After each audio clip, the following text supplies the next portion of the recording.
हाल के दिनों में खबरों के लिहाज से देखा जाए तो एक मोहब्बत की कहानी, एक लव स्टोरी, एक पबजी लव स्टोरी अचानक से इतनी ट्रेंड हो गई कि पूरे देश में चर्चा का विषय बन गई। हैरत की बात है, सब लोग उसके बारे में देखना चाहते हैं, सुनना चाहते हैं, समझना चाहते हैं। एंगल ये है कि लड़की पाकिस्तान से आ गई अपने बच्चों को लेकर, और पाकिस्तान से आने के बाद एक परतें खोल खोल कर उसके बारे में जानने का प्रयास शुरू हुआ। कहीं कुछ चूक तो नहीं हो रही है सीमा के मामले में, ये समझने जैसी बात है। बीते कई दिनों से सीमा हैदर हैशटैग से पूरा मामला ट्विटर पर ट्रेंड कर रहा है, सारे सोशल मीडिया पर ट्रेंड कर रहा है। वहीं सचिन, जिस शख्स के साथ में ये लड़की रहने के लिए आई है, उसके घर के बाहर मीडिया कर्मियों की, यूट्यूबर्स की, ब्लॉगर्स की और आम लोगों की ज़बरदस्त भीड़ देखने को मिलती है। वहाँ के स्थानीय लोग कहते हैं कि रोज़ सुबह से यहाँ भीड़ लग जाती है, लोगों को हटाया जाता है घरों के सामने से। इस बीच सबसे बड़ा सवाल यह भी उठ रहा है कि पाकिस्तान से आकर नोएडा में कैसे रहने लगी सीमा हैदर। सवाल यह भी उठता है कि एक महिला 4 बच्चों के साथ पाकिस्तान से भारत कैसे आ सकती है, वो भी बिना वीजा के। सीमा सचिन की दिल लगी प्यार या फिर कुछ और मामला है? सब कुछ अजीब लगता है कि पबजी खेलते खेलते प्यार हो गया। प्यार ऐसा हुआ कि अपना परिवार छोड़कर एक महिला 4 बच्चों को लेकर भारत आ गई, वो भी पता नहीं कैसे आ गई। क्या सीमा हैदर ने सुरक्षा की पोल खोल दी है? एक बहुत बड़ी बात है। एक तरफ हम इन्फिल्ट्रेशन या किसी के सीमा को लांघकर आने को लेकर बहुत एहतियात बरतते हैं, और दूसरी तरफ ये मामला देखने को मिलता है। पाकिस्तान से प्यार की तलाश में नेपाल के रास्ते भारत आई सीमा हैदर के मामले में कहां चूक हुई? आखिर सुरक्षा एजेंसियां क्यों नहीं जान पाई? कोई पाकिस्तानी महिला अवैध रूप से नोएडा कैसे पहुंच गई? यहां किराए पर रहने लगी थी बच्चों के साथ में और बाद में शादी कर ली। पाकिस्तान से भारत आई सीमा हैदर और सचिन मीणा की प्रेम कहानी की चर्चाएं सुर्खियों में हैं। इसके साथ ही देश की सुरक्षा एजेंसियां भी अलर्ट पर हैं। जहां एक तरफ सोशल मीडिया पर सीमा हैदर की प्रेम कहानी चल रही है, तो वहीं सीमा हैदर सुरक्षा जांच एजेंसियों की राडार पर भी है। 4 बच्चों संग पाकिस्तान से पहले नेपाल सीमा और वहीं से गौतम बुद्ध नगर तक पहुंचने और 50 दिन तक बेखौफ रहकर पाकिस्तानी सीमा हैदर ने सुरक्षा व्यवस्था की पोल खोल कर रख दी है। नेपाल सीमा से लेकर यमुना एक्सप्रेसवे और रबुपुरा में रहने के दौरान सुरक्षा एजेंसी, खुफिया विभाग और पुलिस, किसी को इसकी भनक तक नहीं लगी।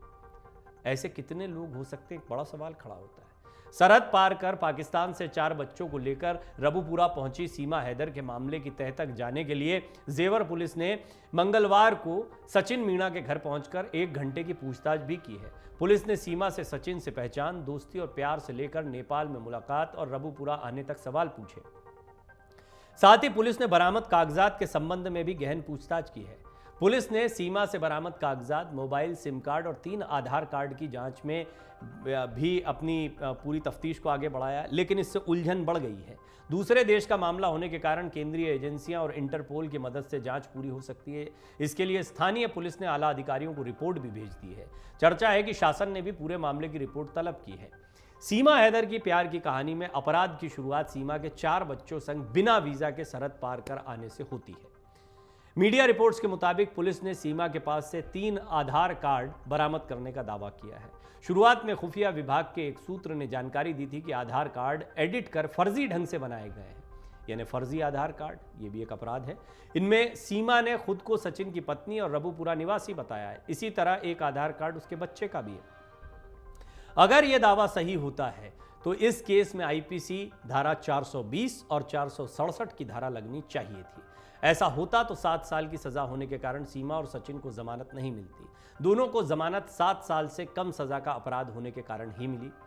सीमा ने मीडिया में बयान दिया कि आधार कार्ड पाकिस्तान के हैं। एक अधिकारी ने भी इन्हें पाकिस्तान का बताया है, लेकिन सवाल ये उठता है कि आधार कार्ड पाकिस्तान के कैसे हो सकते हैं? अगर पाकिस्तान का पहचान पत्र है तो बरामदगी में एक अन्य दस्तावेज को एनआईसी दर्शाया गया है जो पाकिस्तान का है।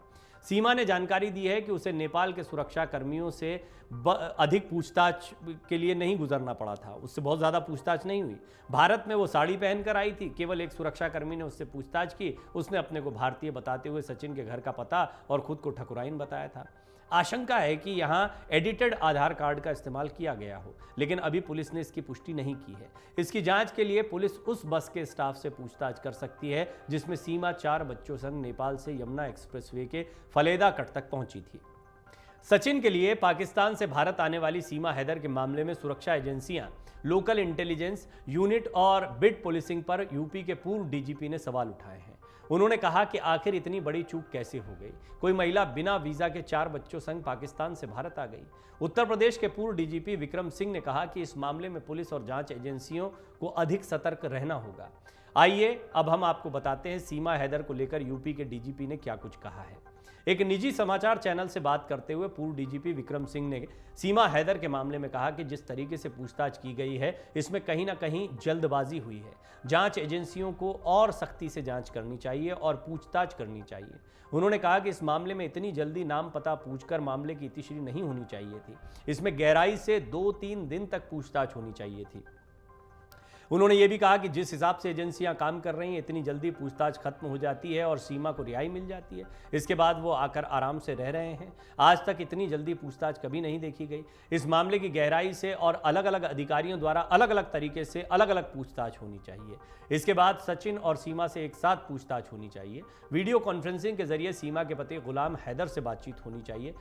हम आपको बता दें कि अमर उजाला ने भी सीमा हैदर के पति गुलाम हैदर से बातचीत की है। गुलाम हैदर ने कई बातों को बताया है और निश्चित तौर पर जैसा कि होता है, सिक्के के 2 पहलू होते हैं। सीमा की जितनी भी बातें हैं गुलाम हैदर ने उससे ना इत्तफाकी जताई है, वो कहानी का बिल्कुल दूसरा एंगल बताते हैं। लव मैरिज हुई थी सीमा की और गुलाम हैदर की, ये बात भी बताते हैं। कुछ सुराग मिलेंगे, ये डीजीपी साहब भी कहते हैं कि गुलाम हैदर से बातचीत करिए। हो सकता है वो कोई महत्वपूर्ण जानकारी दे दे जो कि जांच में मदद करे। उन्होंने कहा कि एक पाकिस्तानी महिला बिना वैध अभिलेखों के भारत में एंट्री कर लेती है, 4 बच्चों के साथ रबुपुरा पहुंच जाती है, जहां एयरपोर्ट तैयार हो रहा है, जहां करोड़ों अरबों का निवेश हो रहा है, वहां सीमा आकर आसानी से रहने लगती है। नेपाल, भारत, उत्तर प्रदेश, पश्चिमी उत्तर प्रदेश, रबुपुरा, क्या इस मामले में किसी को कुछ संदिग्ध नहीं दिखाई दिया? जब यह मामला सुर्खियों में आया तब पुलिस सतर्क हुई। यह पूरी चूक की पराकाष्ठा है। पूर्व डीजीपी कहते हैं कि सीमा कहती है कि मैंने नेपाली लड़कियों से दोस्ती करके उनके फ़ोन से हॉटस्पॉट लिया और सचिन से बात की। अगर आपके पास मोबाइल था तो आपने मोबाइल का इस्तेमाल क्यों नहीं किया? आपने दूसरे के फ़ोन का हॉटस्पॉट लेकर वाईफाई कॉल क्यों किया? क्या ये काम वही कर सकता है जिसके पीछे किसी इंटेलिजेंस एजेंसी ने कहा हो कि जब कभी कोई अंतर्राष्ट्रीय कॉल करो अपने फ़ोन से मत करो, दूसरे के फ़ोन से इंटरनेट लेकर कॉल करो? ये सब सुनियोजित काम लगता है। पूर्व डीजीपी ने कहा कि आप नोएडा में हैं, आपसे कह दिया जाए तो सख्ती के बाद आसानी से आप चांदनी चौक नहीं जा पाएंगे अगर आपको कोई ब्रीफ न करे। मैं तब तक आसानी से नहीं जा सकता जब तक कि किसी से सहायता न लूँ। लेकिन सीमा 4 बच्चों के साथ नेपाल पार करके देश में आ जाती है। वो अच्छी अंग्रेजी बोलती है, हिंदी भी अच्छी बोलती है, सिंधी भी अच्छी बोलती है। ये सारे संदेह के घेरे हैं। पूर्व डीजीपी विक्रम सिंह साहब सुरक्षा मामलों पर, आंतरिक सुरक्षा खास तौर पर पुलिस की जो तफ्तीश है उस पर कई मुद्दों पर बोलते रहते हैं। मुझे भी उनसे कई दफ़े बातचीत करने का अलग अलग अवसरों पर मौका मिला है। एक बात तो बहुत स्पष्ट है, जो सवाल वो उठा रहे हैं उनको नज़रअंदाज नहीं किया जा सकता है। ये सवाल ये बताते हैं कि इस मामले में सब कुछ उतना स्पष्ट नहीं है और सिर्फ लव स्टोरी। सचिन जो कि मजदूरी करने वाला एक लड़का है, उसके माता पिता मजदूरी करते हैं, बहुत बुरी हालत में वो रहते हैं, और सीमा जो अचानक से 4 बच्चों के साथ में आ जाती है, उसके साथ में बहुत से सवाल जुड़े हुए हैं। पबजी पर प्यार मोहब्बत हुआ और पबजी की ये प्यार मोहब्बत यहाँ तक पहुँच गई कि शादी कर ली, देश में चर्चा का विषय बन गया। ये सीमा हैदर और सचिन की सिर्फ लव स्टोरी की बात नहीं है, ये बात है एक बहुत बड़ी चूक की। ये बात है कि कैसे पाकिस्तान से एक महिला 4 बच्चों समेत आसानी से भारत में घुस आई, नोएडा में आकर रहने लगी और यहाँ पर उसने आकर बाकायदा शादी कर ली। निश्चित तौर पर इसका एक दूसरा पहलू ये है कि उसने कुछ छुपाया नहीं है, वो सबके सामने है, पुलिस से पूछताछ में सहयोग कर रही है, तो ये एक दूसरा पहलू है। लेकिन ये कॉन्फिडेंस भी क्या दिखाता है, उसकी भाषा को लेकर बहुत सारे सवाल खड़े हो रहे हैं। ये भी कहा जा रहा है कि कई ऐसे बिंदु हैं जिनको लेकर ये शक होता है कि सीमा हैदर का भारत आना कोई आसान घटना या आसान प्रक्रिया नहीं है।